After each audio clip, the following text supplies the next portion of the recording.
Hello, nice to meet you. I'm Ashley. I'm going to be conducting your interview today. Can you just tell me a little bit about what it's like to be a caretaker for your mother? Sure. My mother's 86 years old.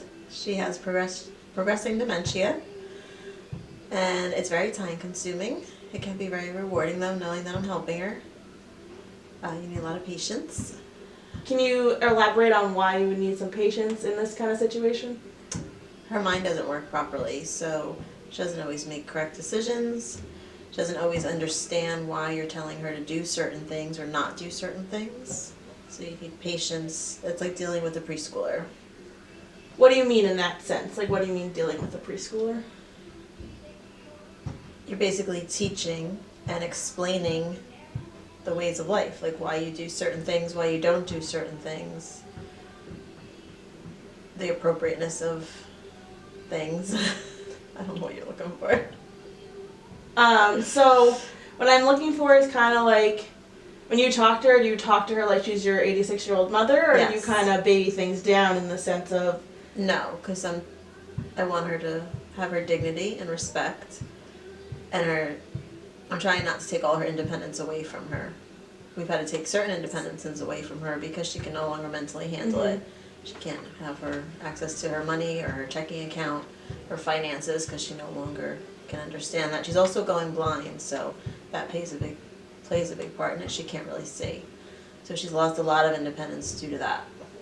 Do you think she really understands fully what's going on in her medical life? Like, do you know why? She knows that her brain is not functioning properly. She knows that her thoughts are not always correct. She doesn't know why, and she doesn't know how to change them. So I know you recently just admitted her into a senior living facility for extra care, like day-to-day things, to make sure she's getting everything done. Can you just touch upon that for a little bit? Right, she needs 24-hour monitoring. So she's in an assisted living facility, and this one is designed for residents that have either Alzheimer's or dementia. She's not in, it's more guidance and more care than a regular assisted living. Going off of that, is she interactive with the different residents there? Sometimes. Does she interact with the nursing staff? Yes. Yeah, she'll speak to them. She'll answer when spoken to. Not all of the residents, but they each have their own quirks. So certain residents, she just looks at them like they're crazy. Other residents, when they speak to her, she answers back and has a conversation. So going day to day, what is your day like when you have to go see her? Do you work and whatnot?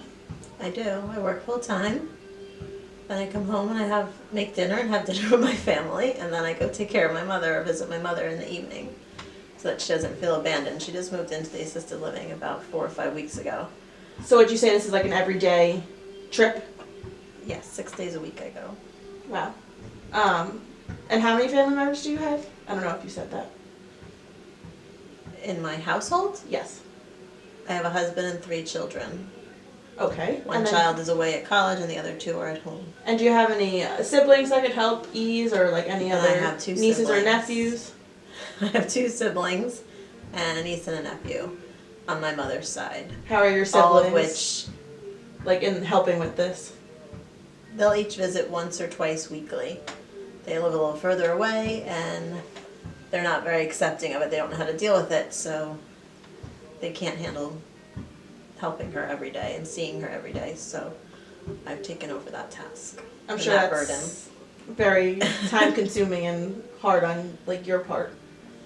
You must be very stressed. No, I handle it. My husband has to pick up the slack at home and do more for our youngest daughter and just do more around the house so that I can tend to my mother because she's ill. But I would expect my children to do that for me, so I'm setting a good example. Well, I thank you for telling me all about your mother and how you had to become her caretaker in her later life. So thank you. You're welcome.